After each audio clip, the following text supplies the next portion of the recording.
하나님 말씀 보셨습니다. 하나님 말씀은 로마서입니다. 하나님 말씀은 로마서 8장 26절부터 30절까지 말씀 보시겠습니다. 하나님 말씀은 로마서 8장 26절부터 30절까지의 말씀. 신약성경 250페이지입니다.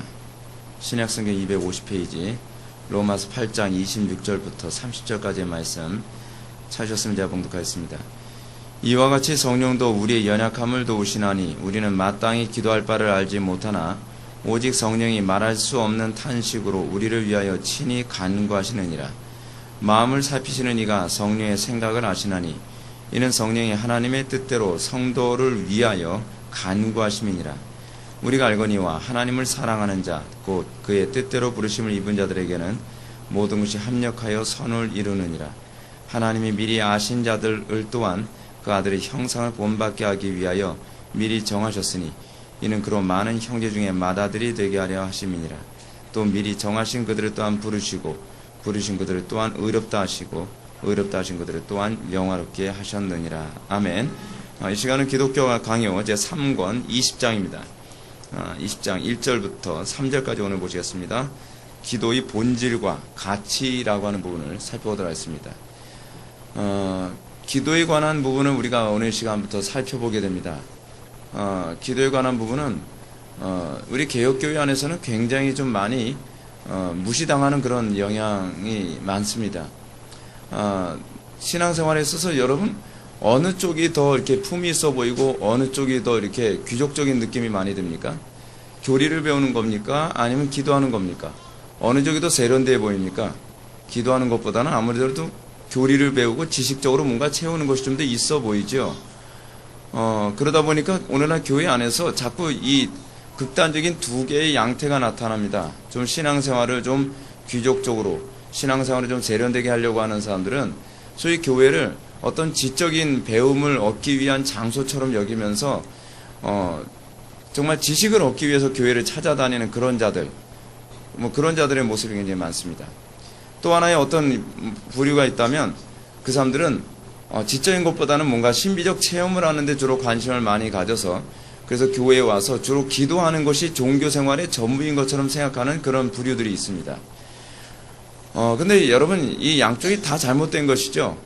다 잘못된 것입니다. 왜냐하면 기독교 신앙에 있어서 교리는 궁극적으로 우리들에게 기도하게 만드는 것이고 기도의 궁극적 목적은 행하는 데 있습니다.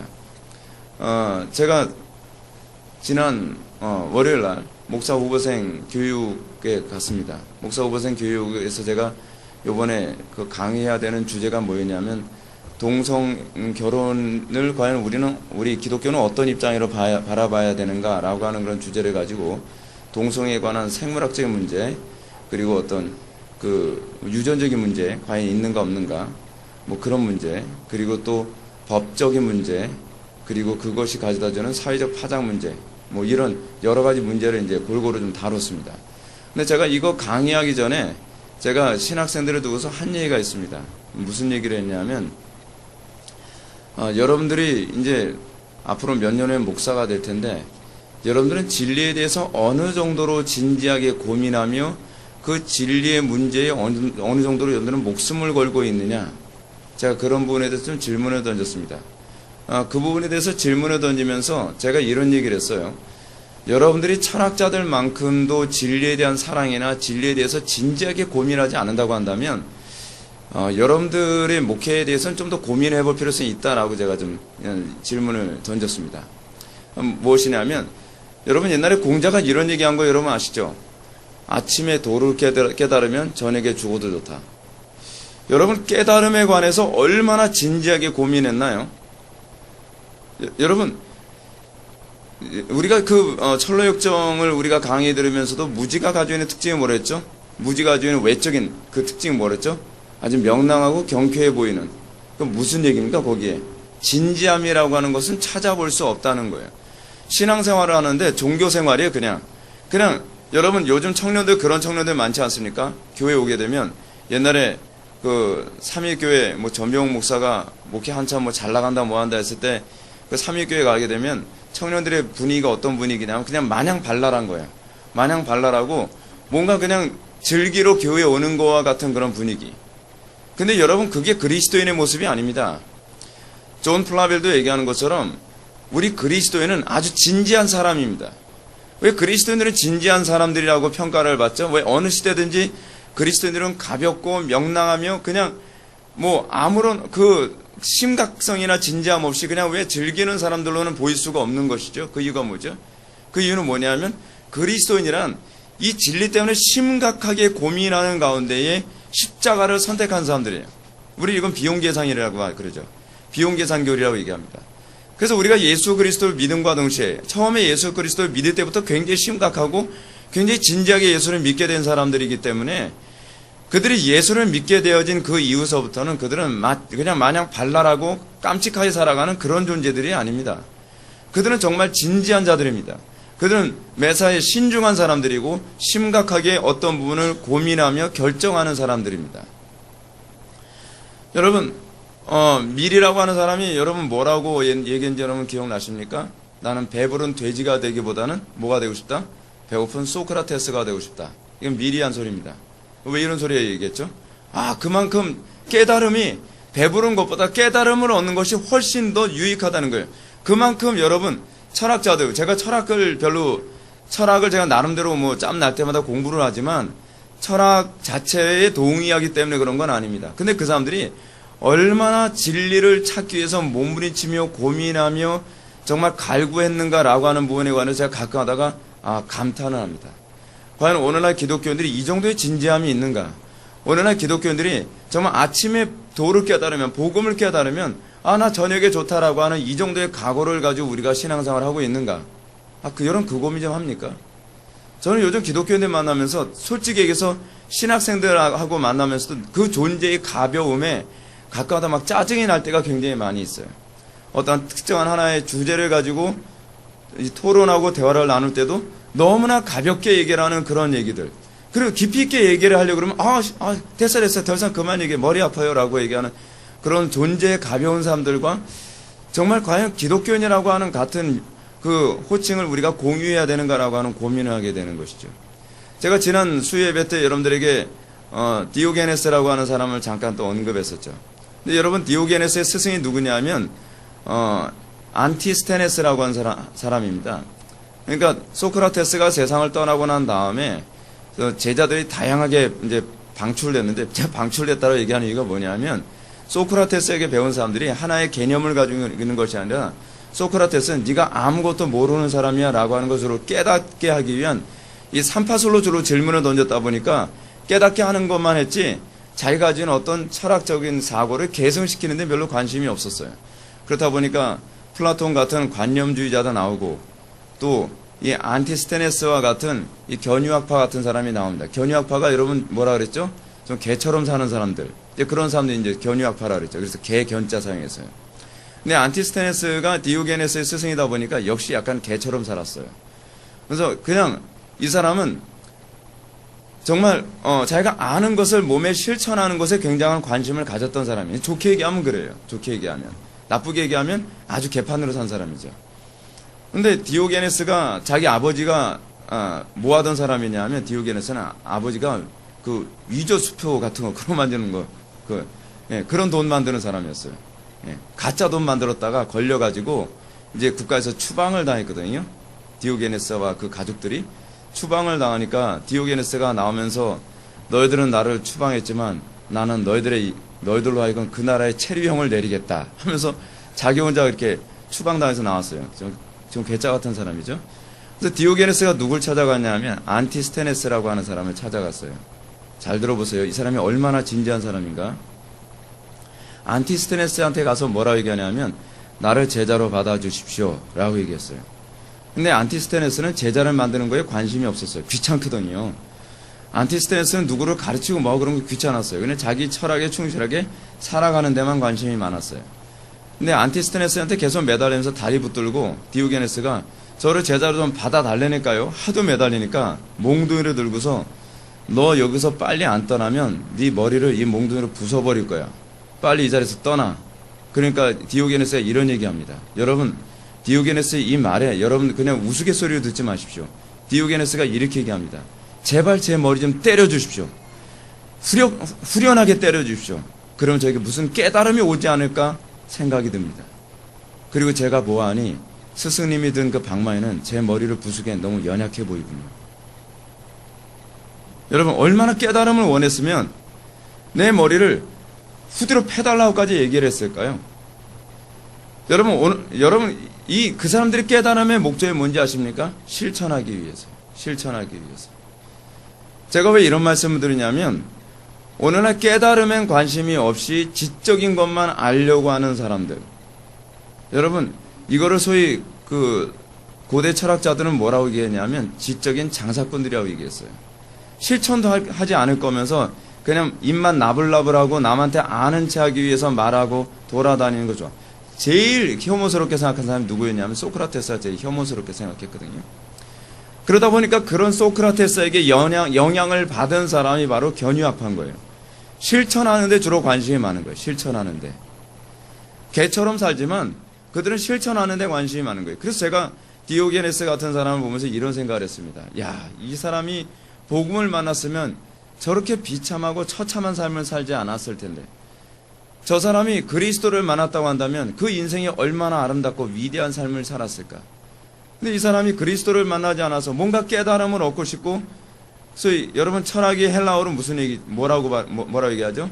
필로소피라고 얘기하죠. 필로소피. 필레오와 소피아의 합성 아닙니까? 필레오가 그 우정의 주로 사용이 되어지는 그 사랑이란 단어잖아요. 지혜에 대한 사랑이에요. 지혜를 어느 정도로 사랑했느냐? 얼마나 깨달음을 원했느냐? 내 머리가 부서져도 좋으니 깨달음만 주십시오라고 얘기하는 거예요. 여러분, 오늘날 우리 그리스도인들이 정말 진지하게 깨달음을 얻고 그 깨달음을 얻은 것을 실천하기 위해서 얼마나 몸부림칩니까? 만약에 우리가 엄청난 지식을 디오게네스 같은 사람들이 행동하는 거 보면서 우리는 비웃죠. 저렇게 개처럼 사냐?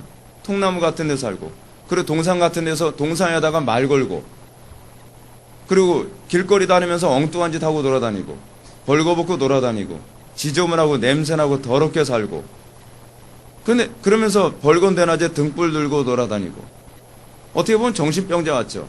어떻게 보면 이상한 사람 같지 않습니까? 근데 디오게네스가 만약에 오늘날 기독교인들을 보면 뭐라 그럴까요? 나는 너희들이 아는 것을 실천하지 않으면서 사느니 나는 너희들이 나를 개라고 부를지라도 나는 이렇게 사는 게 더 좋다라고 얘기하지 않겠습니까?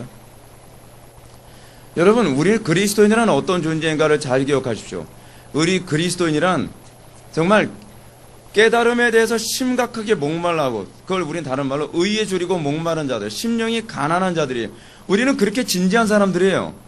우리는 그렇게 의에 줄이고 목마르며 그 깨달음을 알기를 원하여서 우리는 고민하다가 십자가를 만났고 십자가 앞에서 우리가 비용 계산을 한 사람입니다. 옳습니다. 이것이 진리의 길이라고 한다면 난 모든 것 포기하고 나 십자가 지겠습니다. 나 이것이 옳다고 한다면 내가 자기를 부인하며 예수 그리스도께서 걸어가셨던 그 길 걸어가겠습니다. 이게 그리스도인이란 말이에요. 이게 그리스도인. 근데 우리는 그 정도의 진지함이 없어요. 우리는 배운 것을 우리는 예배가 끝난과 동시에 같이 포맷시켜버리고 같이 잊어버리는데 너무나 익숙해져 있죠. 그것이 오늘날 마치 기독교인의 전부인 것처럼 우리는 인식해버리는 그런 시대에 우리는 살고 있습니다. 여러분, 디오게네스보다 우리가 좀 낫나요? 안티스테네스 같은 사람보다 좀 낫나요? 말이 거칠죠, 그 사람들. 말을 함부로 하죠. 근데 그렇다고 해서 우리가 그 사람보다 좀 낫다고 얘기할 수 있나요? 전 그렇게 얘기하기엔 좀 곤란하다고 생각합니다. 그런 차원에서 여러분, 우리가 왜 기도라고 하는 이 주제에 오늘 살펴보면서 기도라는 주제가 왜 필요한가? 그 이유는 여기에 있습니다. 칼빈의 한 말을 먼저 한번 볼까요? 믿음과 기도. 첫 번째 주부터 한번 볼까요? 지금까지 다룬 내용에서 볼 때에 사람에게 선이란 전혀 없으며 자기 스스로 구원을 취득할 수 있는 수단도 전혀 없다는 사실을 분명히 드러낸다.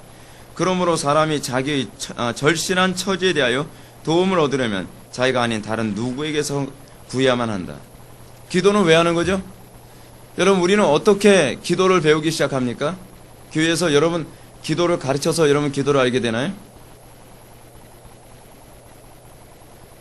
우리가 기도를 처음 시작해야 되는 것은 마치 이런 거와 같습니다. 여러분, 어린아이들이 기도를 어떻게 배우는지 여러분 아십니까? 애가 태어났습니다. 태어났는데 애가 태어나서 배고픈데 엄마가 모유를 안 줘요. 그럼 애가 엄마 모유 주세요라고 말을 할 수가 없죠. 아직은 그 언어를 사용하는 데 능숙하지가 않으니까. 그러면 이 아이는 뭐부터 시작을 하죠? 우는 것부터 시작해요. 우는 것은요, 아이에겐 언어입니다.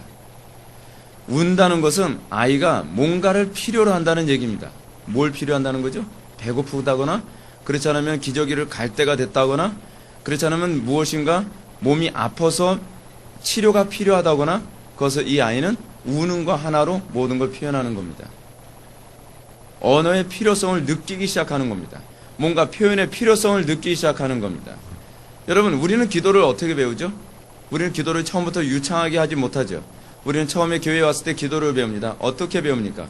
처음에 우리는 유창하게 하나님 앞에 뭐라고 표현할 줄 몰라서 하나님 아시죠? 하면서 엉엉 울기만 하거나 그렇지 않으면 주여라고 외치기만 합니다. 여러분, 그것이 정말 우리가 어떻게 말할 바를 알지 못하고 어떻게 구할 바를 알지 못하는 그리스도인들이 처음에 시작하는 기도라는 걸 알고 계십니까? 우리는 기도문을 가지고서 기도를 배우려고 합니다. 유치한 거죠. 어린아이에게 기도문으로 기도를 언어를 배우라고 하면 그렇게 될까요? 왜 어린아이들이 언어를 쉽게 배우는지 아십니까? 필요하기 때문에 그렇습니다. 필요성을 느끼기 때문입니다. 이 아이가 자기의 욕구를 부모에게 필요로 하는데 그 언어를 자기가 체득하지 않으면 자기의 욕구를 채울 수 없기 때문입니다. 우리가 왜 한국에 있으면서 외국어를 배우기가 힘든지 아십니까? 우리는 이유가 있어요. 우리는 한국말만 해도 얼마든지 모든 필요를 다 채울 수 있기 때문에 그렇습니다. 우리가 외국에 가면 언어를 쉽게 배우는 이유가 거기 있죠. 뭐 외국에 가도 뭐 한국인들만 모여 사는 곳에서는 언어를 못 배우죠. 왜냐하면 한국말만 사용해도 얼마든지 언어를 사용하는데 불편함이 없으니까. 근데 외국에 가서 외국인들만 동떨어지는 곳에 있게 되면 우리는요, 기가 막히게 언어를 빨리 배우기 시작합니다. 그죠? 상대방이 말귀를 못 알아들으면 자기가 언어를 훈련해서라도 처음엔 yes, no로 시작을 하다가 조금씩 말이 유창해져서 내가 요구할 바를 점점 더 다양하게 요구하기 시작하죠. 여러분, 우리가 언어를 터득하는 방식은 우리가 기도를 터득하는 방법과 그다지 다르지가 않습니다. 우리가 진정으로 예수를 믿고 나서 우리가 진정으로 하나님 안에서 뭔가 필요를 느끼고 그 필요라고 하는 것은 여러분 무엇이냐 아십니까? 사실은 깨달은 것을 행하는 것입니다. 여러분, 우리가 왜 성경 말씀과 기도가 따라갈 수 없는가? 성경 말씀은 항상 우리에게 깨달음을 줍니다. 근데 그 깨달음이 어디에 주죠? 머리에 주나요? 아니면 가슴에 주나요? 가슴에 주죠. 머리에 깨달은 사람들은 움직이질 않습니다. 머리로만 깨달은 사람들은 자기가 모든 걸 다 알고 있다고 생각을 하며 그들은 교만합니다. 그래서 고린도전서 8장에서 얘기하는 것처럼 8장 1절에서 얘기하는 것처럼 지식은 사람을 교만하게 하며 라고 얘기하는 것처럼 행할 의도가 없이 지식만을 추구하는 사람들은 점점 교만해집니다. 그리고 그들은 자기가 행하고 있다고 착각을 합니다. 그런 사람들은 자기가 궁극적으로 행위를 하지 않기 때문에 기도에 대한 필요성, 기도에 대한 당위성을 전혀 느끼지 못하죠. 왜요? 여러분, 우리는 기도를 왜 하는 거죠? 실천하려고 하는데, 행하려고 하는데 안 되니까 기도하는 거예요. 마치 뭐하고 똑같은지 아십니까? 마치 어린아이가 자기에게 뭔가 필요하다는 걸 알게 됐습니다. 필요한 걸 알게 됐는데 그 필요한 것을 자기가 그걸 얻으려고 하는데 얻을 수가 없어요. 그럴 때 우리는 뭐라 얘기하죠? 그럴 때 우리는 엄마나 아빠에게 말을 겁니다. 내가 배가 고픕니다. 그렇죠? 내가 뭐가 필요합니다. 내가 몸이 아픕니다. 자기가 뭔가 행동을 해야 되는데 내 힘으로 그것을 실천할 수 없을 때 하는 것이 언어 아닙니까? 자기 혼자 살 수 있으면 우리는 뭐하죠? 내가 하면 되죠. 자기 혼자서 자기 배고프면 자기가 밥 해먹으면 그만 아닙니까? 근데 우리는 그렇게 할 수가 없죠. 왜냐하면 그 어린아이들에게 우리가 알고 있는 것처럼 어린아이들은 그럴 수가 없죠. 어린아이들은 무능하거든요. 그렇기 때문에 언어를 사용하여 부모에게 그 필요를 공급받고 채워지는 것입니다. 그것이 기도입니다. 오늘날 우리가 기도를 안 하는 이유는 두 가지가 있어요. 하나는 내 힘으로 행할 수 있다고 생각하는 것 때문에 우리는 기도를 안 하거나, 또 하나 뭐냐면 내가 행할 의지가 없기 때문에 기도를 안 하는 것입니다. 오늘날 개혁교회가 기도에 관해서 심각하게 진지하게 고민하지 않는 이유는 제가 보기엔 이 두 개의 범주 안에 거의 다 들어가 있다고 봅니다. 칼빈이 기독교 강요를 쓰면서 이 기도의 범주에서 얘기할 때 여기서 이런 얘기를 합니다. 다시 두 번째 줄 맨 끝머리부터 볼까요? 그러므로 사람이 자기의 절실한 처지에 대하여 도움을 얻으려면 자기가 아닌 다른 누군가에게서 구해야만 한다. 이거를 다른 번역에서 뭐라 했냐면 자기가 아닌 밖에서 구해야만 한다. 기도는 무엇이냐면 내 안에 그 나를 구원할 수 있는 힘이 없다는 것을 자각한 사람이 내 밖으로부터 그 도움을 구하는 거예요. 그러면 여러분 잘 보십시오. 이것과 관련한 딱 맞는 교리가 뭐죠? Total inability. 인간의 전적 무능이죠. 여러분 우리는 칼빈주의를 추구하는 우리 개혁교회들은 칼빈주의 5대 강령을 우리는 굉장히 높이 평가합니다. 물론 5대 강령이 칼빈주의 전체를 설명하는 건 아니에요. 이건 돌트 신조에서 강조했던 5개의 조문인데 그 중에 가장 첫 번째로 다루는 것이 뭐냐면 인간의 전적 타락과 인간의 전적 무능이라는 교리를 다룹니다. 왜 이것이 맨 처음이냐? 우리가 예수를 믿을 때 우리는 그렇게 믿거든요. 우리는 예수를 믿게 될 때 내가 전적으로 무능하고 내가 전적으로 타락한 존재라는 것을 자각하게 되면서 그리스도의 의의와 그리스도의 능력만을 바라보며 거기에만 소망을 두면서 우리는 예수 믿게 된 거거든요. 우리가 정말 그것을 고백한다면 우리 개혁교회는 저는 개인적으로 그렇게 생각해요. 우리 개혁교회는 다른 어떤 교파들보다 기도를 무식할 정도로 많이 강조하는 교단이 되어야 교파가 되어야 정상이라고 저는 생각을 합니다. 근데 비율적으로 봤을 때 우리 개혁교회가 너무 기도를 강조하지 않는다고 하는 것은 인간의 전적 무능과 전적 타락이라고 하는 교리를 머리로만 알지 자기 영적으로는 동의가 안 되고 있는 거예요. 내가 진정으로 무능함을 자각하고 있다고 한다면 우리는 정말 기도를 하는 이유가 분명하죠. 기도는 내가 무능하다는 것에 대한 표현이에요. 엄마에게 밥을 달라고 얘기하는 것, 어린아이가 엄마에게 젖을 달라고 요구하는 것은 그건 뭘 얘기하는 거죠? 내 무능함을 표현하는 방식이죠. 내가 무능하기 때문에 내 욕구를 내 힘으로 내가 나를 구원할 수 없다는 걸 아는 거예요. 내 요구를 내 스스로 채울 수 없으므로 부모에게 그거를 요구를 하는 것이거든요. 여러분 이것이 바로 일반 계시를 통해서 우리가 하나님과의 관계 어떤 관계인지 알게 하는 거거든요. 자, 그래서 우리가 거기서 4줄 더 밑으로 내려가면 중간 부분부터 그리하여 온전한 믿음으로 그의 사랑하시는 아들에게로 돌아가 온전한 기대를 갖고 그를 의지하며 그 안에서 안식하며 온전한 소망으로 그를 붙들 수 있도록 해주는 것이다. 기도가 뭐라고요? 그를 붙들 수 있도록 해주는 것입니다. 우리에게 있어서 정말 이 기도의 진지함이 저는 디오게네스 같은 그런 기도의 진지함이 좀 있었으면 좋겠습니다. 정말 목말라서 여러분 예수 믿게 됐습니까? 여러분들 정말 의에 줄이고 목마르고 정말 진리에 목말라서 여러분들 예수 믿게 됐습니까? 진리에 목말랐다라고 하는 이 얘기는 지적인 알에 대한 호기심을 채우기 위해서가 아니라 항상 진리에 목말랐다는 표현은 무엇과 관련된 거냐면 행하는 것과 관련을 맺고 있는 거예요. 그래서 여러분들이 정말 행하는 것에 정말 관심을 갖고 있다고 한다면 여러분들은 정말 진지한 태도를 견지해야 되죠. 5세기에 소크라테스가 가장 혐오했던 사람들이 바로 소피스트라고 하는 사람들이거든요. 소피스트가 어떤 사람들입니까? 그냥 말만 지적인 장사하는 사람들이었거든요. 그 사람들은요.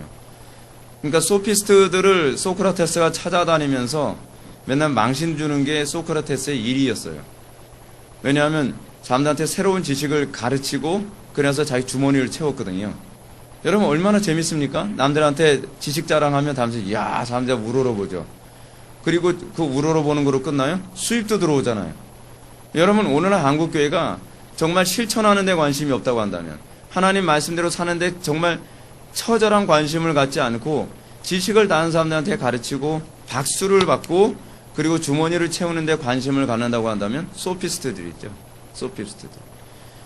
여러분 바울이 자기가 소피스트 같은 존재로 오해되지 않기 위해서 고린도 교회에서 어떻게 사역을 했다 그럽니까?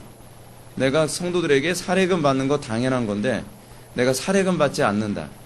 사례금 왜 안 받으려고 했어요? 내가 지식장사꾼이라고 오해받을까 봐. 그래서 사도 바울이 뭐 했습니까? 장막 짓는 일을 통해서 자급자족했잖아요. 자급자족을 모든 목회자들이 다 그렇게 해야 된다는 게 아니에요. 그렇게 함으로써 내가 지식장사꾼이 아니라고 하는 의심을 풀어주고 그 다음에 복음을 전해주기 위해서예요.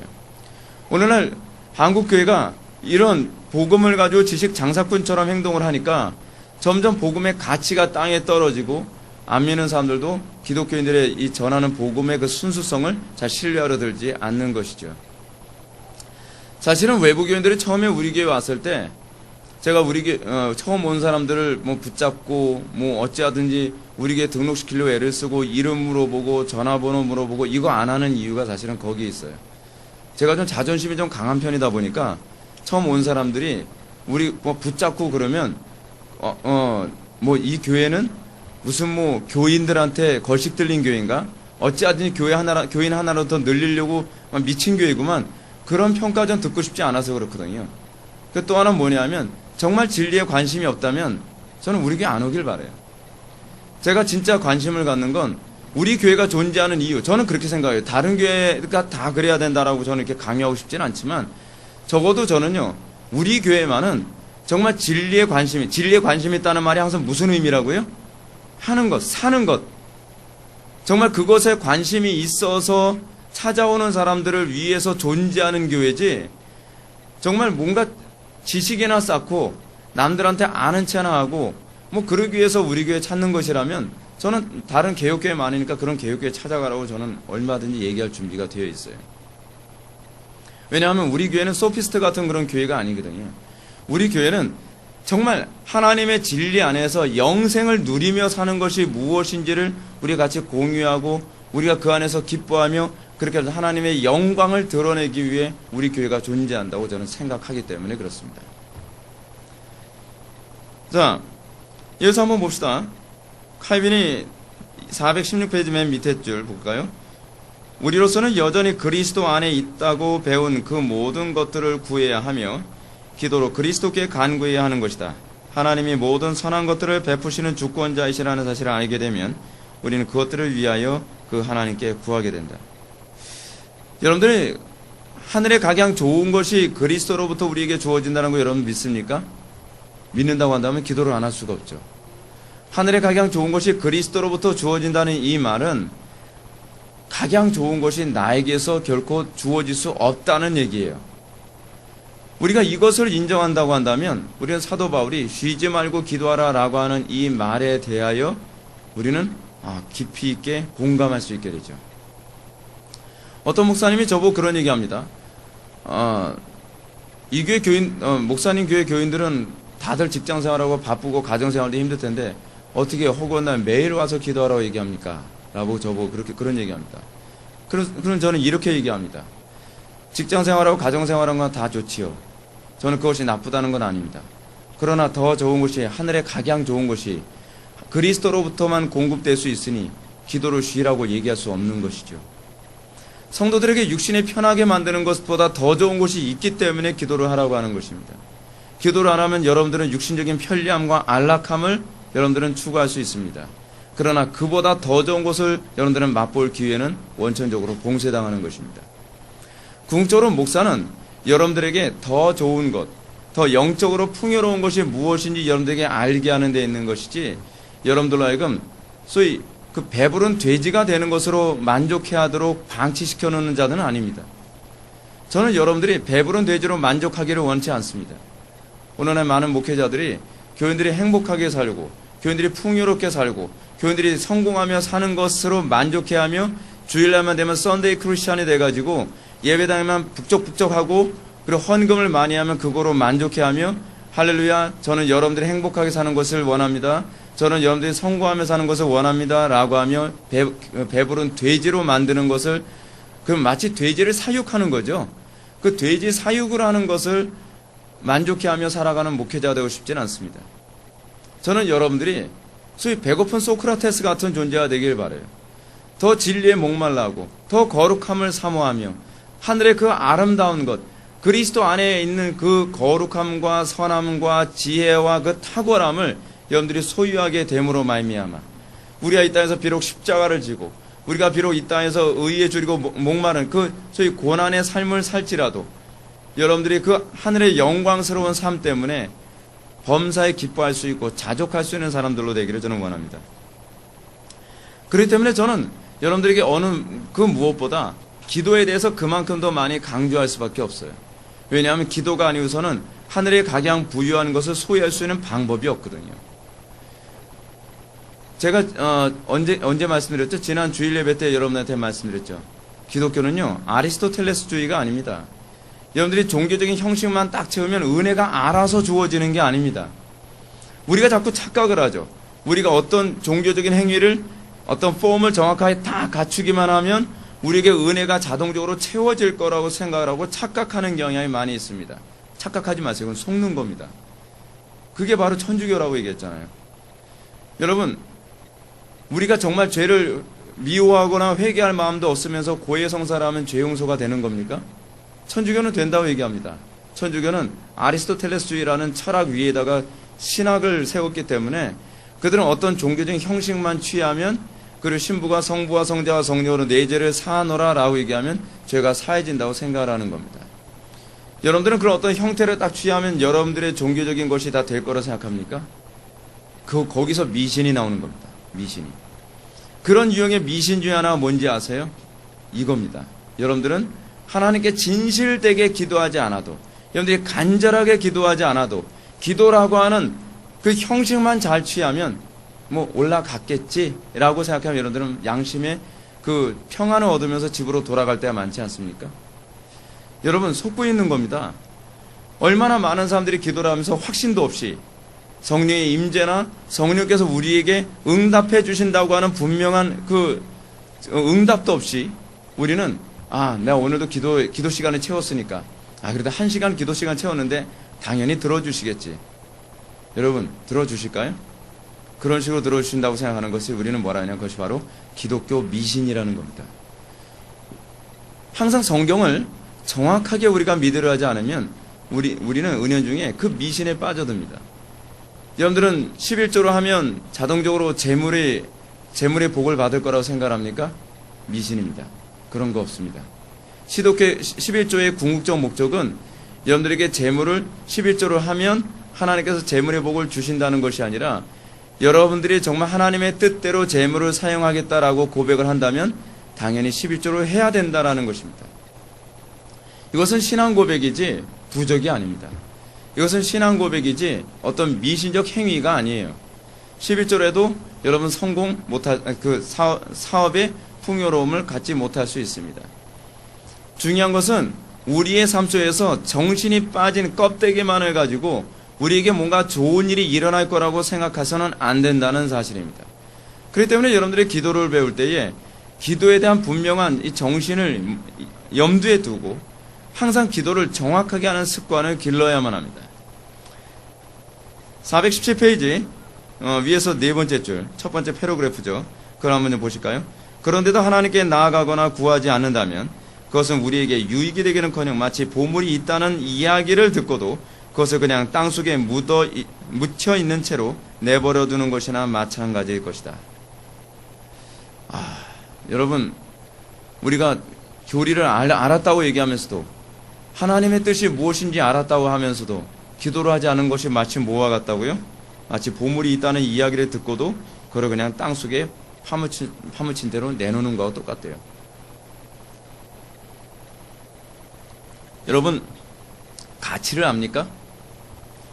정말 기도만 하면 하나님으로부터 각양 은혜로운 것을 다 얻을 수 있다고 하는 가치.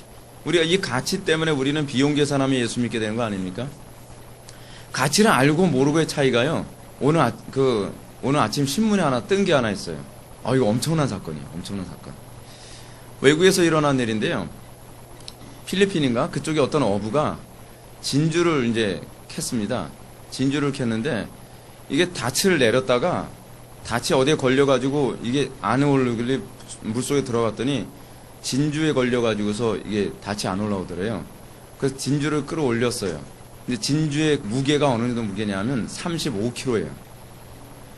그리고 폭이 어느 정도냐면 폭이 30cm, 높이가 65cm예요. 그럼 이만한 거죠, 진주가. 이만한 거예요. 근데 그 진주를 이 사람이 캔 거예요. 근데 이 사람은 이 진주가 그렇게 값진 건지 몰랐어요.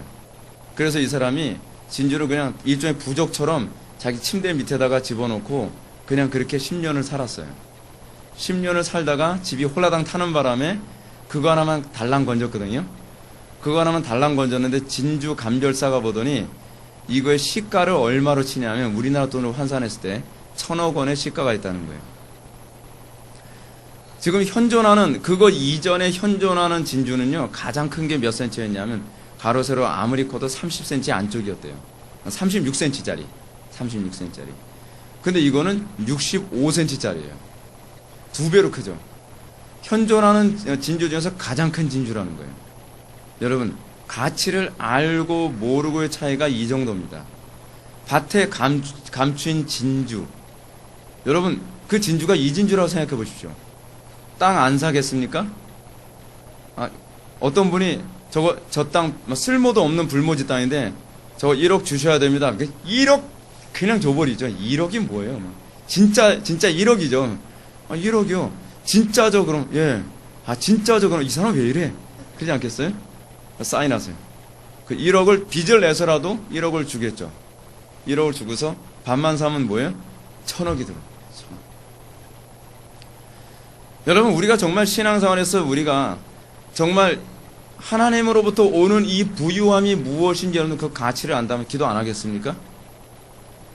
기도를 안 하는 이유는 뭐냐면 우리가 기도를 해서 얻을 수 있는 이 가치가 1,000억 그 이상 가는 엄청난 가치 그거라는 걸 알지 못하니까 기도를 안 하는 거예요, 사실은요. 그래서 참 좋은 예화거리 딱 들었어요. 요건 딱이다. 요건 이제 죽어라 우리 교회 성도도 왠지 질릴 정도로 예화를 써먹어야겠다. 제가 그렇게 생각했어요. 그러므로 사도는 하나님을 향하여 기도함이 없는 믿음은, 여러분 이분 밑줄 칩시오. 사도는 하나님을 향하여 기도함이 없는 믿음은 진정한 믿음일 수 없다는 사실을 보여주기 위하여 다음같이 정리하여 말하고 있다. 곧 믿음이 복음에서 나오는 것처럼 믿음으로 말미암아 우리의 마음이 하나님의 이름을 부르도록 된다는 것이다. 그렇죠. 여러분들 믿음이 있다면 자동적으로 기도를 안 할 수가 없죠. 왜냐하면 기도를 해야만 우리가 예수 그리스도 안에 있는 그 보화, 예수 그리스도 안에 있는 그 보화가 뭐죠? 그리스도 안에 있는 그 지혜, 그분의 거룩함, 그분의 그 탁월하심, 그분의 그 강인함, 그 모든 것들, 그렇죠? 그 모든 것들을 우리가 얻게 되는 거죠. 우리가 구하지 않는 이유가 뭐죠? 구하지 않는 이유는 믿지 않기 때문에 구하지 않는 겁니다. 가치를 모르기 때문에 구하지 않는 것이죠. 아까 제가 처음 서론에 얘기했던 디오게네스 얘기 다시 한번 해볼까요? 디오게네스가 도대체 뭐하러 그 안티스테네스한테 가서 매를 때리면 맞겠습니다라고 하면서 했을까요?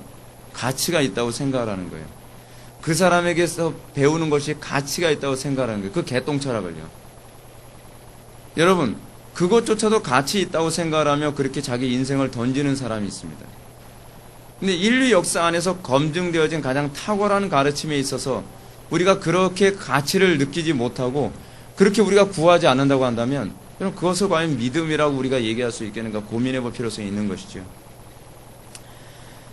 제가 사실은 그렇습니다. 제가 목회를 하면서 약간 좀 도도하게 제가 목회를 하는 이유가 있습니다. 그것이 뭐냐면 저는 제가 가지고 있는 이 신학과 이 복음적 체계가 너무나 가치 있기 때문에 저는 누구에게 굽신대 가면서 좀 우리 교회 와주십시오 그럴 마음이 저는 별로 없어요.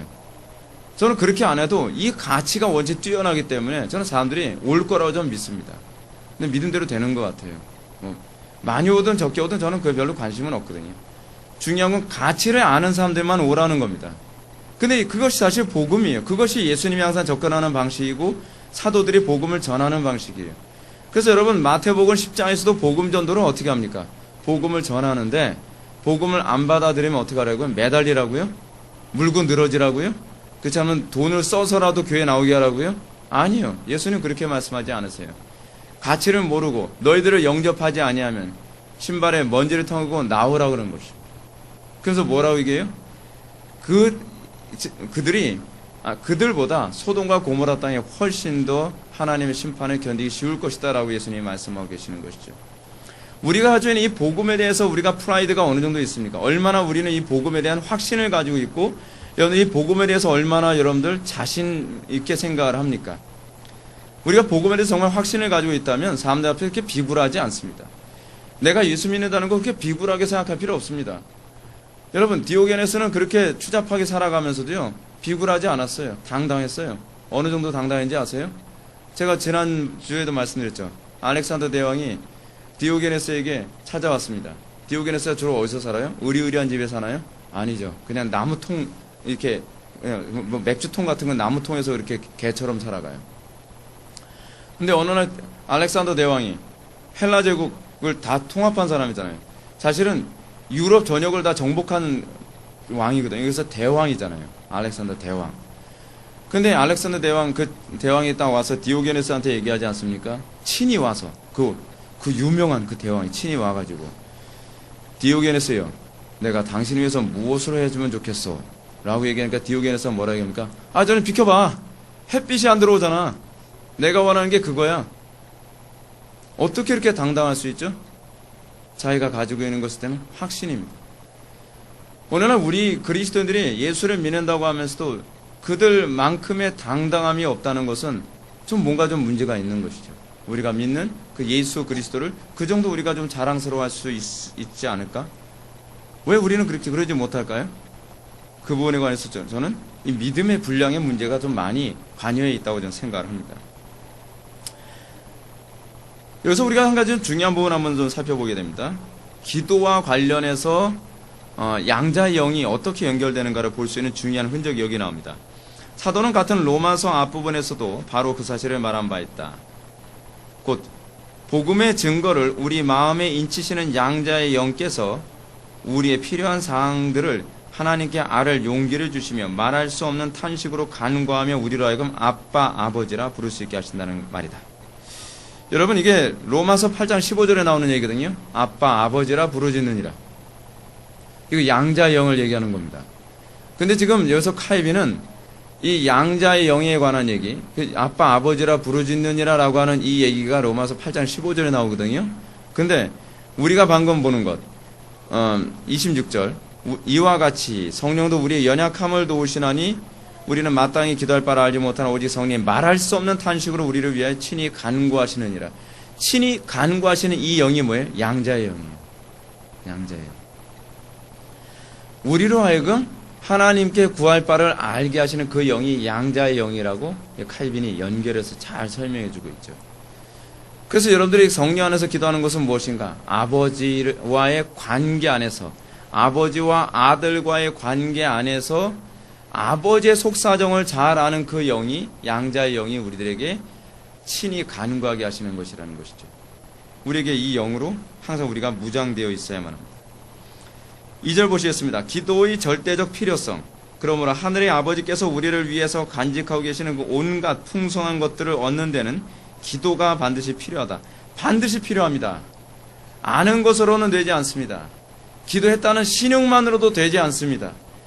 여러분들 정말 이 부분에서 좀 빨리 여러분들이 벗어날 수 있었으면 좋겠습니다. 아는 것으로 될 것이라고 생각하는 것으로부터 빨리 벗어나야 되고, 기도라고 하는 형식을 취했기 때문에 당연히 얻을 수 있을 것이라고 하는 이 미신으로부터 빨리 벗어나십시오. 오늘날 많은 사람들이 기도 생활을 하면서 또는 신앙 생활을 하면서 그 그리스도 안에 있는 그 부유함을 얻지 못하는 그 중요한 원인은 이 두 가지의 미신 때문에 그렇습니다. 내가 많은 교리를 알고 있으니까 나는 당연히 그리스도를 닮은 삶을 살고 나는 거룩하게 살겠지 라고 생각하는 미신. 그 두 번째 미신이 뭡니까? 내가 기도를 했으니까, 나는 알기만 한 것이 아니라 나는 기도를 했으니까 당연히 하나님께서 들어주시겠지. 이거 뭐죠? 미신 정도가 아니에요. 이 두 가지는요 가장 심각한 건데, 공로주의가 밑바탕에 깔려 있다는 것이 문제예요. 내가 열심히 배웠기 때문에 될 거라고 생각하는 것도 하는 공로주의입니다. 내가 얼마나 기도를 열심히 했는데 라고 하는, 내가 기도를 했다는 것 자체에 대한 공로. 근데 이게 미신이 되는 거예요. 그래서 공로주의와 미신이 같이 가죠. 여러분 왜 공로주의와 미신이 같이 가는지 아십니까? 하늘에 있는 어떤 신이 나의 그 정성을 받아서 응답해 주실 것이라고 생각하기 때문에 그래요. 그래서 항상 미신은 공로주의와 같이 가요. 그래서 옛날에 우리 어머니는 안 그랬어요. 이제 여러분들 어머니도 그랬을지 모르는데 어떻죠? 뭔가 필요가 있으면 뒤에다가 정한수 떠놓고 새벽에 일어나서 비나이다 비나이다. 근데 왜 꼭 새벽이죠? 여러분? 그리고 그 물도 왜 아무 물도 아니고 꼭 정한수죠? 정성. 모든 미신의 원인이 거기 있어요. 정성. 그래서 이 미신이 항상 이런 거와 관련이 있기 때문에 귀신도 어떤 귀신이 무서워요? 처녀 귀신이 무서워요. 예. 이 사실 다 이거와 다 관련에 맺어서 처녀 귀신이 무서운 거예요. 그래서 처녀들은 빨리 시집 보내야 돼요. 무서운 여자들이. 자, 이건 농담이고요. 자, 그래서 우리가 기도의 절대적 필요성에 대해서 칼빈이 얘기하면서 418페이지 위에서 네 번째 줄 보시기 바랍니다. 또한 간단히 말해서 우리는 전적으로 우리와 함께 계시는 분으로서 자신을 우리에게 드러내 보이시도록 간구하시는 이 모든 일이 기도로서 이루어지는 것이다. 여러분, 우리가 예수 그리스도를 아는 것에 관해서 우리가 철로역정에서 너무 잘 설명이 잘 돼 있죠. 철로역정에서 이런 얘기가 나옵니다. 소망씨가 예수를 믿고 싶어요. 예수님을 믿고 싶은데 어떻게 해야 예수님을 믿을 수 있나요? 라고 믿음씨에게 물어봤습니다. 그러니까 믿음씨가 뭐라고 얘기하죠? 구하십시오. 당신을 드러내달라고 구하십시오. 여러분, 우리가 처음에 예수를 믿기 전부터 우리는 이미 기도를 합니다. 근데 우리가 처음 예수를 믿기 전에 기도하게 되는 기도의 중요한 내용이 뭔지 아십니까? 그리스도를 나에게 조명해 달라는 것입니다. 드러내 달라는 것입니다. 근데 여러분, 한번 드러내 주셨으면 이제 더 이상 안 봐도 되나요? 아니죠. 이제는 계속적으로 더 많은 것을 드러내 주시기를 원하는 것입니다. 여러분, 처음에 예수를 믿게 될 때부터, 처음에 여러분들이 구원 받을 때서부터 여러분 그렇게 시작하고 있다는 거 여러분 알고 계십니까? 당신의 전능하심을 드러내 주십시오. 당신의 지혜와 당신의 거룩함과 당신의 의의를 드러내 주십시오.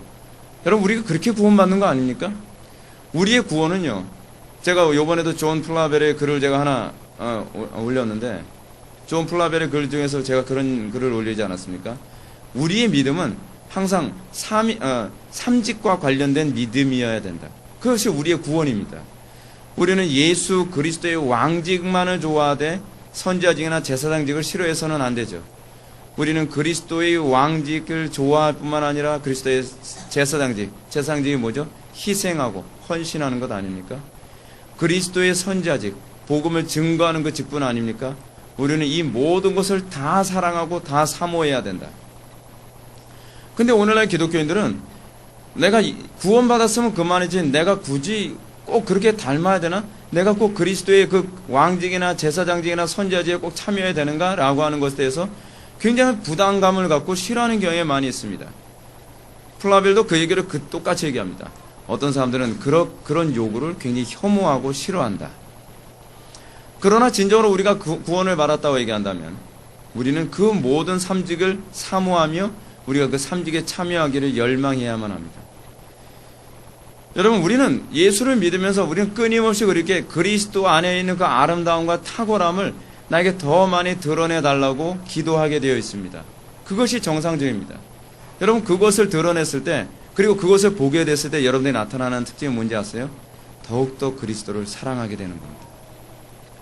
그리스도 안에 있는 그 탁월함이 예전에 몰랐던 그 탁월함을 하나씩 발견하면서 거룩이 내가 머릿속에서 알고 있는 그 거룩이 아니라 내가 진정으로 그리스도를 알게 되어진 그 거룩을 발견하게 됐을 때 그 거룩의 아름다움에 우리는 매료될 수밖에 없습니다.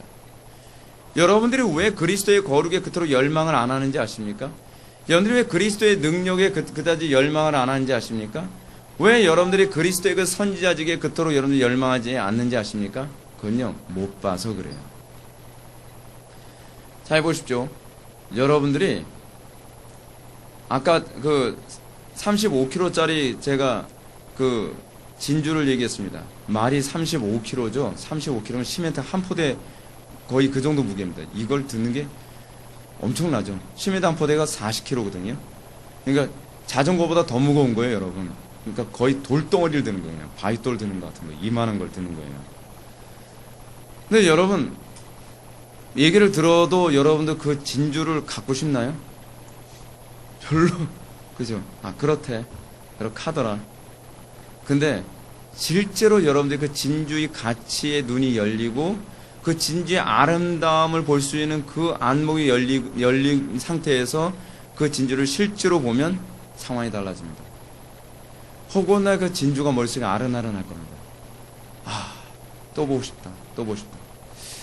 제가 언제 깨달았냐면, 우리 노회에 화가 목사님 한 분 계시잖아요. 황 목사님이라고 계시는데, 그 화가 목사님이 초청을 하셔가지고, 그림을 구경하러 갔습니다. 근데 저는요, 그림 구경하러 그 갤러리 같은 데 가본 적이 없어요. 그래서 저는 왜 갤러리 가서 아까운 시간 낭비하는지는 이해를 못 하겠더라고요. 근데 제가 직접 갤러리에 거기 가서 그림을 보면서 제가 느낀 바가 있어요. 머리로 아는 것과 직접 보고 아는 거의 차이가 이렇게 다르구나라는 걸 알았어요. 제가 조그만 그림이 하나 있거든요. 조그만 그림. 그래도 뭐 아직 살아계신 분이시고, 그리고 뭐 이렇게 제가 생각하기에는 별로 유명한 분이 아니라고 생각하니까 뭐 몇 푼 안 되겠지. 한 뭐 5만 원 정도 달라고 그러면 사야 되겠다 생각했어요. 그래서 이거 얼마예요? 그랬더니 300만 원이래요. 그래서 네, 그냥 더 이상 얘기를 안 했어요. 근데 자꾸 머릿속에 아르네요. 아, 또 보고 싶다. 그거를 벽에 걸어놓고 피곤할 때마다 이렇게 보면은, 야, 얼마나 좋을까. 여러분, 이거요. 여러분들이 그리스도의 아름다움을요, 지식적으로 아는 것과 실제로 여러분들이 조명을 받아서 아는 거의 차이가 이것보다 더하다니까요. 사람이 그린 그림조차도, 여러분 진짜 나중에 그분 이름 황학만 목사님이거든요. 그 목사님 나중에 내년 부활절쯤 되면 또 전시회하는데, 그때 제가 다 몰고 갈 생각이에요. 한번 가서 보세요. 아, 진짜 가서 볼만해요. 저는 진짜 그렇게 괜찮은지 몰랐어요. 색감이 카메라로 찍어서 볼 수 있는 그런 색감이 아니에요. 이건 직접 봐야 돼요. 그래서 그거 비싼 돈 주고 사는 이유를 알겠더라고요. 조그만 게 300만 원이니까 좀 크면 500만 원 산 700만 원 되겠죠. 그래서. 근데 돈 주고 사는 걸 알겠더라고요. 근데 여러분, 우리가 그리스도의 아름다움을 여러분들이 조명을 받아서 여러분들이 봤다면 어떨까요? 기도 안 하고 백일까요? 그거 나 주세요. 나 그거 갖고 싶어요. 나 그리스도의 그 아름다움 내가 정말 소유하기 원해요. 나 그리스도의 그 지혜로움 내가 정말 소유하기 원해요. 그리스도 안에 있는 그 담대함을 내가 소유하기 원해요. 여러분들이 정말 그래서 제가 해주고 싶은 게 그거예요. 보여줬으면 좋겠어요. 제가 그 열망했던. 그래서 여러분들이 날마다 제가 여러분들한테 그런 말씀드려요. 제가 이런 얘기를 반복해서 얘기하는 것도 사실 저도 굉장히 불편한데, 제가 여러분한테 자꾸 느껴지라고 제가 말씀을 드리는 거예요. 제가 왜 지혜를 달라고 하나님께 7년이나 기도했을까요? 그 아름다움이 느껴지는 거예요. 느껴지는 거예요. 그리스도 안에 있는 그 지혜의 아름다움. 소유하지 않고서는 못 견디겠는 거예요. 안달이가 나는 거예요. 그래서 또 구하고 또 구하고 또 구하고 또 구하고 주실 때까지 계속 구하게 되는 거죠. 그리스도 안에 있는 그 거룩을 여러분들 보십시오. 정말 여러분 소유하고 싶을 거예요. 여러분들 그리스도 안에 있는 그 부유함을 한번 보십시오. 정말 소유하기 원할 겁니다. 오늘날 그리스도인들이 왜 교리도 많이 배우고 성경적 지식도 많고 성경 100번 읽었다 200번 읽었다 하는데 기도를 안 하는가? 그리스도의 그 영광스러움을 본 적이 없어서 그래요. 본 적이 없어서요. 그것을 여러분들이 보고 그것에 대한 감각이 있고 그것에 대한 안목이 여러분들이 열렸다고 한다면 여러분들은 기도를 하지 않고서는 견딜 수 없을 것입니다. 문제가 생겼을 때 여러분들은 사람들을 찾아다니기보다는 그리스도가 훨씬 안전하다는 것을 여러분은 알게 될 것입니다. 여러분들이 어려움이 있을 때 돈보다는 그리스도 안으로 피신하는 것이 훨씬 안전하다는 것을 알게 될 것입니다. 그래서 모세 같은 사람은 온 이스라엘 백성들이 반란을 일으켰을 때 자기의 수단과 방법을 추구하는 것이 아니라 그리스도에게로 다시는 골방의 기도로 하나님께 매달리는 것입니다. 그쪽이 가장 안전하다는 것을 안 것입니다. 여호와만이 나의 산성이요 요새요 방패요 나의 피할 바위시니라. 그게 머리로 알아지는 것과 실제로 깨달아지는 것의 차이는 하늘과 땅이에요. 그러면 여러분 기도가 주는 6가지 유익을 한번 볼까요? 기도가 주는 6가지 유익. 한번 잠깐 좀 그 순서들 한번 읽어보겠습니다. 그러나 아마 이렇게 말하는 사람도 있을 것이다. 우리의 어려운 처지가 무엇이며 또한 우리를 위해서 무엇이 필요한지 우리가 알려주지 않아도 하나님이 이미 알고 계시지 않는가. 그러니 구태여 기도를 통해서 하나님께 그런 것들을 알리는 것이 어떤 의미에서 보면 쓸데없는 일이 아닌가. 하나님이 졸고 계시거나 주무시고 계셔서 우리가 목소리를 높여 깨워드려야 비로소 응답하시는 것이 아니라면 기도가 무슨 필요가 있겠는가. 여러분, 이 말에 여러분들 동의하지 않습니까? 하나님 다 알고 계시는데 왜 우리에게 기도를 요구하시는가? 하나님께서는 졸고 계시거나 주무시고 계시는 것이 아닌데 왜 주님께서는 우리가 기도할 때 즉각적으로 들어주지 아니하시고 마치 우리가 열심히 기도해서 흔들어 깨워야만 하는 것처럼 우리는 그토록 기도를 힘들게 해야만 하는 이유는 과연 무엇인가? 그렇지 않습니까? 여러분, 우리는 간혹 가다가 왜 우리가 하나님 작은 신음소리에도 응답하시는 분 아니신가요? 근데 왜 때로는 몇 시간을 기도해야지 응답해 주시고 때로는 몇 달을 기도해야 응답해 주시나요? 우리가 흔들어 깨워야 되는 것인가요? 하나님은 게으른 분이신가요? 하나님은 졸고 계시는 건가요? 칼빈이 지금 했던 표현을 제가 그대로 지금 다 말씀드리는 겁니다. 그런데 그 이유에 대해서 이렇게 얘기합니다. 그러나 이렇게 생각하는 사람은 주님이 우리에게 기도를 가르쳐 주신 목적을 깨닫지 못하고 있는 것이다. 그래서 이 부분을 밑줄 치십시오. 기도는 하나님을 위한 것이 아니라 우리 자신을 위한 것이다. 하나님은 사람이 하나님께 드려야 마땅한 존귀를 돌리기를 원하시며 또한 이러한 하나님의 뜻은 의로운 것이다. 여러분들이 이해하기 좋게 제가 이렇게 말씀드리겠습니다. 하나님께서는 왜 우리의 기도를 더디 들어주시거나 또는 하나님께서는 우리가 뭐 필요한지 아시면서도 왜 성령님에 의해서 간구하게 하시며 우리에게 이것을 응답받도록 하시는가? 제가 이 부분은 제가 칼빈이 얘기한 6가지 목록보다 제가 먼저 말씀드리는 것으로 정리를 먼저 하는 게 좋을 것 같습니다. 첫 번째는 뭐냐면 하나님이 아버지 되신다라고 하는 것을 날마다 자각하게 하기 위해서입니다. 여러분, 이 자녀들과 부모와의 관계에서 이 돈독함이라고 하는 것이 여러분 어떻게 형성되는지 아십니까?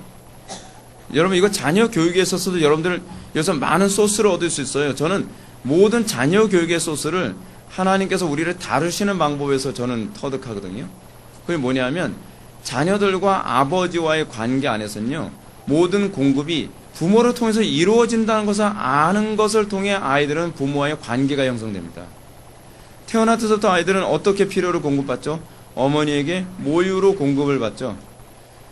그러면서 아이들은 그 모유뿐만 아니라 부모의 돌봄, 엄마와 아빠의 다양한 돌봄을 통해서 아이들이 부모의 가치를 알고 부모와의 유대 관계라는 게 형성되어지죠. 여러분, 하나님도 동일합니다. 하나님께서는 그냥 막 주실 수도 있어요. 근데 보십시오. 그럼 불신자와 우리의 차이가 뭐죠?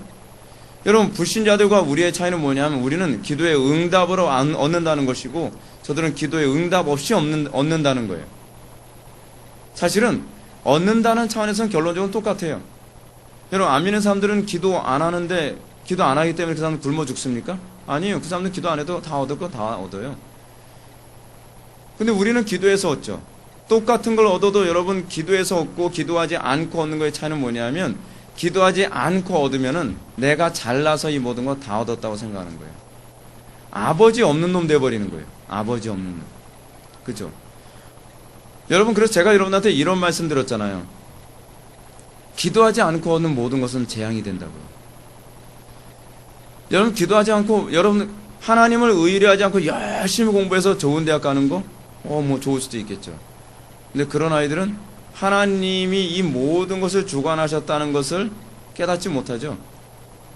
모든 영광을 다 어디 돌리죠? 내 머리에 돌리죠. 역시 난 머리가 좋은 것 같아. 내가 머리가 좋다고 생각하면 머리 나쁜 애도 좀 우습게 보이죠. 근데 여러분, 그게 다 은혜 문제라는 걸 볼 수 있는 안목이 없는 거예요. 근데 어떤 아이는 기도하지 않으면 성적이 오르질 않아요. 불편하게 사는 거죠. 인생 되게 불편하게 사는 거예요. 누구는 기도하지 않아도 성적 쭉쭉 올라가는데 나는 기도 안 하면 안 한 만큼 떨어지고 기도하면 기도한 만큼 올라가니 왜 나는 이렇게 인생을 피곤하게 살아야 되나요? 피곤하게 사는 것이 아니라 그걸 통해서 하나님이 아버지 되신다는 것을 우리가 자각할 수 있게 하시는 거예요.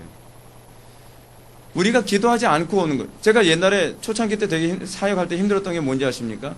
아니, 다른 목사님은 기도 안 하고서도 교인들 늘 거 다 늘고 교회 문제도 별로 안 생긴다 그러고 기도 생활 안 해도 뭐 별 불편함 없이 목회 잘하는데 나는 뭐 기도만 조금 덜 하거나 기도만 좀 뭔가 좀 부족하면 교회 문제가 생기고 어려움 생기고 피곤해서 견딜 수가 없는 거예요. 발 쭉 뻗고 살 수가 없어요. 나 피곤해서 또 예배당 와서 또 기도하고 가야 되고 또 기도하고 가야 되고. 근데 여러분 거기서 어떤 차이가 나는지 아세요? 기도하지 않고서 교회가 성장한 사람은 어디 가서 우리 교회 이렇게 성장했다 했을 때 방법론을 얘기하기 되게 좋아합니다. 여러분 왜 교회가 성장하지 않는지 아세요? 교인 관리는 이렇게 하십시오. 교인들은 이렇게 가르치십시오. 설교는 이렇게 해야 됩니다. 뭘 어떻게 해야 됩니다. 다 모든 것의 주체가 자기인 거예요. 그죠? 근데 여러분 기도를 통해서 얻게 되면 어떻게 되느냐? 겸손해질 수밖에 없어요. 저는 아무것도 한 것 없고요. 하나님께서 다 하셨습니다. 라고 시작을 해요. 하나님께서 이걸 이렇게 하게 하셨고요. 하나님께서 이렇게 인도하셨습니다. 제 방법을 하려 했더니 실패했었고요. 하나님께서 하게 하셨더니 성공했습니다. 영광을 다 누구에게 돌리게 되죠? 하나님께 돌리게 되는 거죠. 기도하지 않고 편하게 사는 사람들을 부러워하지 마십시오. 그 사람들의 믿음이 좋아질 수는 없습니다. 두 번째로 하나님께서는 왜 우리들로 하여금 이렇게 애간장타게 기도하게 하시는가? 그 이유는 뭐냐면 우리에게 또한 인내를 가르치기 위해서입니다. 여러분 우리가 너무 기도를 쉽게 기도 쉽게 하고 응답을 쉽게 받는다고 한다면 여러분 그것의 가치를 잘 모르겠죠. 그렇죠? 때로는 하나님께서는 우리에게 인내를 경험하게 하시는데 그 인내를 경험하게 하시는 목적이 뭐냐면 그것에 대한 가치를 알게 하기 위해서예요. 하나님께서 무엇을 주시겠다고 약속을 하시고 그 약속을 성취하기까지 이스라엘 백성들에게 때로는 1000년이 넘는 기간 동안 대대손손 기도하게 하시죠. 아브라함이 하나님과 언약을 맺고 약속한 거 얻는데 몇 년 걸렸습니까? 430년인가요? 430년이라는 기간이 끝난 다음에 출애굽이라는 것을 하고 그리고 나서 가나안 땅 얻는데 여러분 한 몇 년 걸렸습니까? 한 500년 가까이 걸렸죠. 그러면서 그 가치를 알게 하십니다. 인내하는 것. 하늘에 가장 좋은 것일수록 그만큼 희귀성이 있고 소중하다는 것을 알게 하기 위해서 하나님께서는 때로는 졸고 계신 것처럼 잘 안 들어주시는 거예요. 제가 그것을 우리 자녀들한테 양육을 하면서도 그걸 많이 느끼게 합니다. 아이들이 뭐 달라고 했을 때 덥석덥석 줘버릇하면요 아이들이 어떠냐면 그 가치를 몰라요. 요즘 아이들 그 가치를 잘 모르죠. 요즘 아이들 음식의 가치 잘 모르지 않습니까? 너무 쉽게 얻거든요. 그렇지 않아요? 여러분들 기억나십니까? 여러분들 그 연세 드신 분들은 아시겠는데 옛날에 우리는 어렸을 때요 그 아이스크림 하나 사 먹는 것도 굉장히 어려웠습니다. 굉장히 힘들게 얻었거든요. 그래서 그거 하나 먹는 것도 굉장히 가치 있게 여겨서 옛날에 어느 정도였는지 여러분 아시죠? 옛날엔 껌 하나도 굉장히 가치 있어가지고 껌을 씹다가 담을 좀 빠지면 책상 밑에 붙여놔요. 그래도 생각나면 떼서 또 씹어요. 요즘 애들은 이해가 안 가죠. 그랬어요. 때로는 벽에다 붙여놔요. 붙여놨다가 자고 일어나서 다시 또 뻣뻣해서 씹으면 또 이제 물렁물렁해지니까. 예. 얻기 어려운 게 희소가치. 근데 여러분 오늘날 가정교육에서 굉장히 잘못된 교육이 뭐냐면 너무 쉽게 해줘요. 너무 쉽게. 아이들이 뭐 필요하다 그러면 너무 모든 걸 쉽게 그것을 얻도록 해주는 거예요. 그래서 쉽게 얻도록 해주면 자동적으로 아이들이 어떻게 되죠? 교만해지죠. 그리고 그것을 함부로 대하죠. 그래서 요즘 우리나라 사람들이 이런 의식이 없다 보니까 음식물도 함부로 버리고 저는 개인적으로 그래요. 밥알 하나 같은 것만 함부로 버리는 것도 보면 철렁철렁해요. 하나님 안 좋아하시거든요. 그런 거. 근데 우리는 그런 거 하나도 거리끼지 않고 낭비를 너무 쉽게 하고 버리는 걸 너무 쉽게 버리는 거죠. 그거에 대해서 아무 느낌이 없어요. 하나님이 어떻게 느끼실 것인지 전혀 느낌이 없죠. 하나님께서 왜 우리들에겐 저는 개인적으로 그렇게 생각합니다. 왜 우리 교회를 빨리 성장시켜주지 아니하실까요? 그것도 하나님의 선하심이에요. 그래서 저는 그걸 믿어요. 그게 감사해요. 저는 개인적으로 그래요. 저는 우리 교회가 이렇게 해서 제가 늙어서 죽어도 전 별 불만 없어요. 근데 제가 하나님의 이 사역을 하는 데 있어서 더 많은 재정적인 필요와 더 이렇게 독립된 건물이 필요하다라고 생각되기 때문에 제가 기도는 하지만 안 들어오셔도 전 별로 불만은 없어요. 근데 하나님께서는 저한테 무엇을 주실 때 정말 어렵게 주시죠. 제가 아까 말씀드렸던 것처럼 지혜를 하나 주셔도 하나님 지혜 주세요. 뻥 주시면 얼마나 좋아요. 그럼 어떻게 하죠? 가치 없으니까 쉽게 취급하죠. 하나님께서는 우리에게 인내를 기르게 만드시고 또 가치를 알게 하기 위해서 때로는 졸고 계신 것처럼 응답하지 아니하시는 것입니다. 세 번째는 하나님께서 왜 우리들에게 기도의 응답을 이렇게 더디하게 하시는가? 그것은 뭐냐면 하나님을 향한 우리의 믿음을 시험하기 위해서요. 우리가 얼마나 정말 그것을 소유하기 원하며 정말로 우리가 그리스도를 믿기 때문에 기도하느냐에 관해서 질문을 던지는 거예요. 여기서 많은 사람들이 탈락한다는 거 알고 계십니까? 조금 기도하다가 중도에 안 주시면 말지. 그리고 기도하면서 어떻게 해요? 응답 여부는 점검하지 않고 오늘 기도했으니까 언젠간 들어주시겠지. 막연하게. 이거 다 믿음 없는 기도예요. 우리의 믿음을 점검하게 하도록 하기 위해 하나님께서는 더디 들어주시거나 때로는 제대로 기도할 때까지 안 들어주시는 것이죠. 저는 이런 부분에 있어서 우리가 정말 기도야말로 우리의 신앙을 점검하는데 아주 중요한 시금석이라고 생각합니다. 그럼 칼빈은 과연 이 기도가 주는 세 가지 유익을 뭐라고 얘기하는가? 6가지 유익을 뭐라고 얘기하는가? 419페이지 두 번째 패러그래프 중간 부분입니다. 중간 패러그래프 한번 보실까요? 첫째로 기도는 하나님을 찾고 그를 사랑하며 섬기고자 하는 진지하고도 열렬한 소원으로 우리의 마음이 항상 불타오르게 해준다.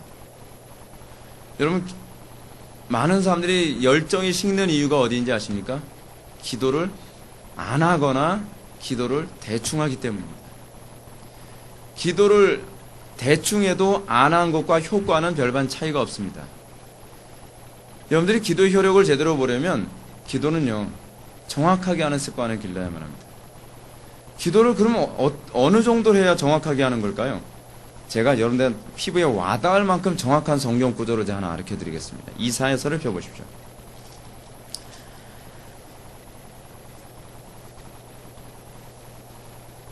이사야서 어디냐면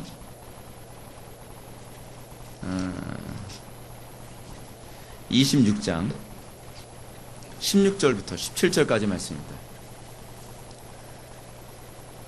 이사야서 26장 16절부터 17절 말씀 제가 읽겠습니다. 여호와여, 그들이 환난 중에 주를 앙모하였으며, 환난 중에 주를 앙모하였다는 얘기가 무슨 얘기인지 아십니까? 환난 가운데 오로지 하나님께만 피신을 삼았다라는 얘기예요. 하나님께만 소망을 뒀다는 얘기예요. 이게요. 환난 중에 주를 앙모하여 싸우며 주의 징벌이 그들에게 임할 때 그들이 간절히 주께 기도하였나이다. 근데 이 간절히의 이 무게가 17절에 잘 나옵니다. 여호와여, 잉태한 여인이 산기가 임박하여 산고를 겪으며 부르짖음같이 우리가 주 앞에서 그와 같으니이다. 이것만큼 적절한 표현이 어디 있습니까? 오늘 제가 이사야서를 읽는데 이 구절이야말로 간절히에 대한 표현을 가장 적절히 묘사했다라고 생각이 들더라고요. 산고를 앓는 여자가 이제 애를 낳기 위해서 여러분 막 모든 힘을 다 쏟아요. 여러분, 그게 기도라는 거 알고 계십니까? 기도가 왜 힘든지 아세요? 그리고 기도가 난 왜 힘든지 모르겠어. 그 사람 회개해야 돼요. 기도가 뭔지 모르는 거예요. 기도의 핵심은요, 간절이에요. 예수님이 어느 정도로 간절히 기도하셨죠? 땀방울이 핏방울처럼 떨어지듯이 기도하셨어요. 근데 그것을 아주 적절하게, 여자들은 더 이렇게 적절하게 와닿을 수 있는, 여호와여, 잉태한 여인이 산기가 임박하여 산고를 겪으며 부르짖음같이. 여러분, 그래서 기도가 부르짖는 기도가 맞아요. 여러분, 여자들 산고 이제 애가 갓 태어나야 되는데 그냥 묵상하듯이 이제 나오는구나, 이러면서 여러분 애 낳습니까? 그렇지 않죠. 여러분, 애 낳는 장면 막 드라마에서 나오잖아요. 그러잖아요, 막. 근데 소리 나올 수밖에 없죠. 왜냐하면 목숨이 왔다 갔다 하거든요, 사실은요. 실제로 예전에 여자들이 애 낳으러 들어갈 때 어떻게 해요? 고무신을 거꾸로 돌려놓지 못했잖아요. 못 나올까봐. 왜냐하면 애 낳고서 죽는 사람들이 많았거든요. 지금이야 의술이 발달했으니까 그렇지. 여러분, 목숨 걸고 기도한다는 얘기하고 이거하고 차이가 없죠. 기도는 그렇게 하는 거예요, 기도는요. 근데 우리는 오늘날 기도를 어떻게 되게 편하게 하죠. 그러면서 왜 하나님 응답 안 해주시네요? 자기가 기도를 대충 해놓고서 무슨 기도를 왜 응답 안 해주시냐 그래요. 여러분들 죄에 관한 문제 해결하기 위해서 여러분이 산고를 겪는 여인이 해산하는 것을 바로 코앞에 두고서 부르짖음 같이 여러분 기도해 봤습니까? 정말 몸부림쳐가면서 정말 애를 낳듯이 여러분들 그 죄 문제를 해결해서 몸부림쳐봤냔 말이에요. 여러분들 모르죠? 제가 제가 중고등부 사역하는데 어떤 부모가 저한테 뭐라고 따지러 온 적이 있었댔어요. 그래서 제가 이런 얘기 했어요. 그분이 이제 집사님이셨는데, 집사님, 좀 죄송한 얘기인데요. 집사님이 얘를 더 사랑하실까요? 제가 더 얘를 더 사랑하실까요? 무슨 소리예요, 전사님? 무슨 소리뇨? 집사님보다 제가 더 사랑한다는 거죠. 말이 돼요? 그래서 제가 이런 얘기 했어요. 집사님, 얘를 위해서 몸이 부서져라 기도해 보셨어요? 저 했어요. 그렇게 기도하는 거 아시나요? 할 말이 없죠. 그분은 그 몸으로 애를 낳기만 했을지 모르지만 저는 얘가 변화되게 하기 위해서 여러분 제가 기도 어떻게 하는지 아세요? 여러분들 변화시켜달라고 기도할 때요 몸이 부서져라 기도해요. 그래서 제가 기도하고 나면 그 다음날 몸살이 나는 이유가 그래서 그래요. 기도는 그렇게 하는 거예요. 그래서 속색이지 마세요. 제가 몸이 부서져라 기도하잖아요 제가. 근데 여러분 그렇게 기도하면서 한 사람 한 사람이 힘들게 회심하는 거예요. 힘들게. 그러니까 사도 바울이 뭐라 얘기합니까? 그들의 변화를 해서 사도 바울이 뭐래요? 고린도 교회에서 내가 해산의 수고를 한다 그러잖아요. 해산의 수고한다는 건요 가르침도 있고 그들을 권면하는 것과 그의 기도를 다 포함해서 하는 얘기거든요. 그의 사역 전체를 포함해서 얘기하는 것인데 거기에 기도가 거의 해산의 수고예요. 애를 낳는 것과 같이 간절히 기도해요. 그래서 자꾸 목이 쉬는 거예요. 너무 간절하니까. 근데 저는 여러분들 마음속에 정말 이 간절한 마음 가지고 좀 기도할 수 있었으면 좋겠어요. 뭐 죽을 쓰는지 주문을 외우는지 수리수리 마수리 하는 것 같고 가까다가 제가 가까다 보면 아이고 저렇게 해서 응답이나 받겠나. 하늘에 뭐 상다른 고사하고 근처에서 맴돌다 떨어지게 생겼네요. 답답한 거예요. 기도는 그렇게 해서 되질 않아요. 자, 그리고 둘째로 기도는 하나님 앞에서 내어놓기 부끄러운 욕망이나 바람이 우리 마음에 들어오지 못하도록 막아준다. 예, 이걸 위해서 기도라는 거예요. 그래서 쉬지 말고 기도해야 돼요. 왜냐하면 여러분들의 부끄러운 욕망이나 바람이 우리 속에 쉬지 않고 들어오거든요. 그러니까 기도를 쉴 수 없는 것이죠. 셋째로 기도는 하나님이 베푸시는 모든 은택들을 진정한 감사와 찬송으로 받게 해준다. 당연하죠. 기도하지 않으면 내가 잘나서 다 받은 것처럼 얘기잖아요. 그렇죠? 내가 잘나가지고 성공했고, 내가 잘나서 돈 많이 벌었고, 내가 잘나서 뭐 좋은 대학 들어갔고, 내가 잘나서 결혼 잘했고, 내가 잘나서 뭐 가정이 뭐 아름답고, 내가 잘나서 자식들이 다 잘 컸고. 제가 그 초창기 때 제가 하나님께 약간 좀 불만스러웠던 게 하나 있어요. 하나도 기도하지 않고선 거저 주어지는 게 하나도 없는 거예요. 피곤하죠. 굉장히 피곤하죠. 근데 왜 그렇게 하셨는가? 그 이유를 알겠더라고요. 이 모든 것이 다 하나님의 은혜로 주어지는 것이지 내 노력과 내 탁월함으로 주어지는 것이 아니구나라는 걸 알게 하기 위해서요. 그래서요, 여러분들하고 저하고 인생이 약간 다른데 저는요, 이렇게 쉽게 얻게 되는 게 하나도 없어요. 다 힘든 여건에서 시작을 하고요. 그리고 그 힘든 여건을 개척해가면서 항상 날마다 하나님과 관계하면서 기도하면서 그래서 얻어가면서 하나씩 하실 되는 거예요. 저도요, 사실은 이 목회도 그렇지 않습니까? 청빙받아 좀 편하게 하면 좋잖아요. 그렇게 되는 법이 없어요, 저는요. 하나서부터 열까지. 무엇을 하든지, 범사에. 저는 다 바닥부터 시작해서 읽어가듯이 하나님께 원하시는 상태로 올라가게 만드는 거예요. 그래서 고백하게 만드는 거예요. 하나님께 제 입에서 고백하게 만드는 게 뭐냐면, 이 모든 게 은혜다라고 제 입으로 고백하게 원하시는 것 같아요. 인정을 안 할 수가 없어요. 인정을 안 할 수가. 기도 안 하고서 얻은 게 하나도 없으니까요. 넷째로 우리가 구하는 것들을 받아서 하나님이 우리의 기도에 응답하셨음을 깨닫게 되고 나면 하나님의 긍휼하심을 더욱더 간절히 바라게 된다. 그렇죠. 날마다 응답을 많이 받게 되면 어떤 현상이 나타나냐? 하나님의 긍휼만 바라보게 돼요. 내 힘으로 되는 것이 아니라, 내 지혜로 되는 것이 아니라, 내 탁월함으로 되는 것이 아니라 하나님의 긍휼이 여기심으로 된다는 걸 아니까요. 그래서 기도하지 않은 사람은 이 말이 무슨 말인지 몰라요. 기도를 엉성하게 하는 사람들도 이 말을 잘 몰라요. 그래서 어떤 현상이 나타나냐? 나보다 좀 못하면 우습게 봐요. 왜냐하면 나의 현재 모습이 하나님의 긍휼하심과 은혜의 결과라는 걸 자각을 못해서 그래요. 기도 엉터리 하면 그렇게 돼요, 여러분. 기도를 제대로 하면 사도 바울이 얘기했던 것처럼 다른 사람은 나보다 낫게 여기노라라고 하는 말이 이해가 되어져요. 나의 나된 것은 하나님의 은혜라고 고백할 수밖에 없으니까요. 그러니까 다른 사람들 보면 불쌍히 여겨지는 거예요. 긍휼히 여길 수 있게 되는 거죠. 왜냐하면 나도 별 볼 일 없는데 하나님께 나에게 긍휼히 여기셔서 여기까지 왔다는 걸 알게 되는 거예요. 이건 기도가 뭔지 아는 사람만 고백할 수 있는 거예요. 그래서 제가 입만 열면 기도 그 얘기하는 거예요. 여섯째로, 우리의 연약한 정도에 따라 다르지만 기도는 하나님의 섭리를 체험을 통해서 확증하게 해준다. 그렇죠. 여러분, 하나님의 섭리하게 되면 여러분 두 단어 머릿속에 떠올려야 된다 그랬죠.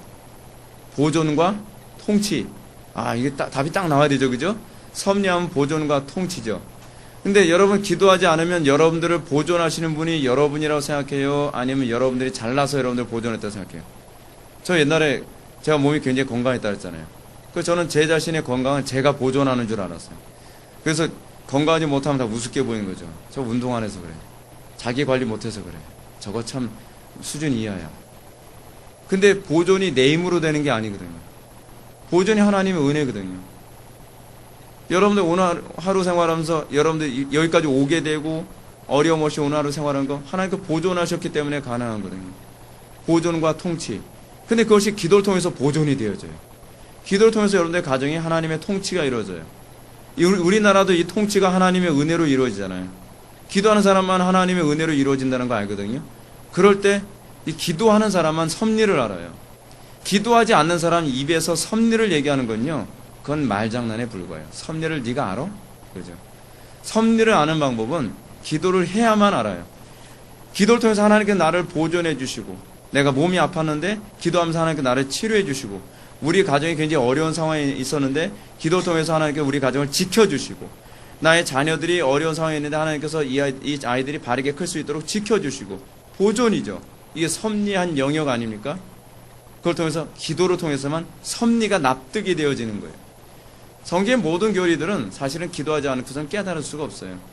그냥 말만 잘하는 소피스트들을 우리 다른 말로 뭐라 얘기합니까? 그냥 말쟁이들. 교회 안에 이 소피스트들이 많아요. 소피스트들이. 수다쟁이들이.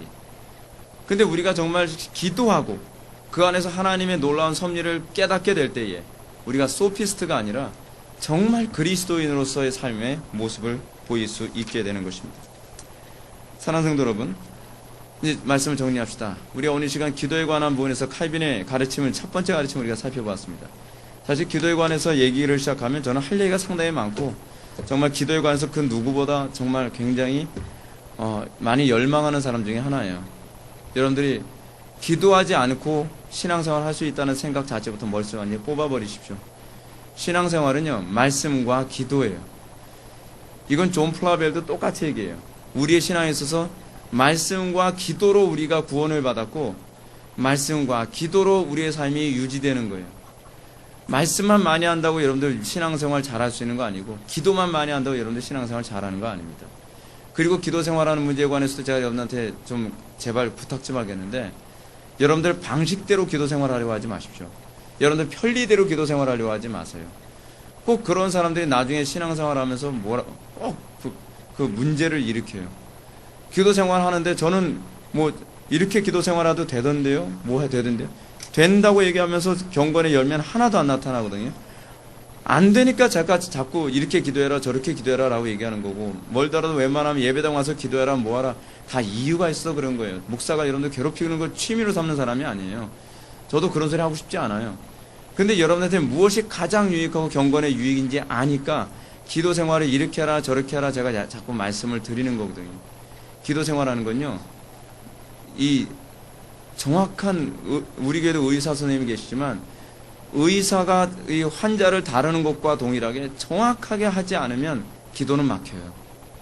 그러니까 여러분들이 내가 정말 성경적으로 정확하게 기도 생활하는지를 항상 점검하고 어린아이처럼 여러분들이 신앙생활을 할 수 있었으면 좋겠습니다. 분명한 건 기도와 말씀이 잘못되면 여러분들의 영혼은 그때서부터 문제가 되기 시작합니다. 같이 기도하시겠습니다. 사랑이 많으신 하나님 아버지, 우리가 오늘 이 시간 칼빈의 기도의 가르침, 우리가 첫 번째 부분을 살펴보았습니다. 아버지 하나님, 우리가 정말 탁월한 기도의 사람들 되기를 원합니다. 하나님의 말씀을 우리가 들을 때에 우리가 그 말씀을 깨닫고 행하기를 열망하는 마음으로 우리가 정말 말씀을 사모하게 하여 주시고, 그래서 우리가 말쟁이가 되지 아니하고 우리가 그 말씀을 삶에 실천함으로 정말 그리스도의 영광을 드러내는 성도들 되게 하여 주옵소서. 예수님의 거룩하신 이름으로 기도드립나이다. 아멘.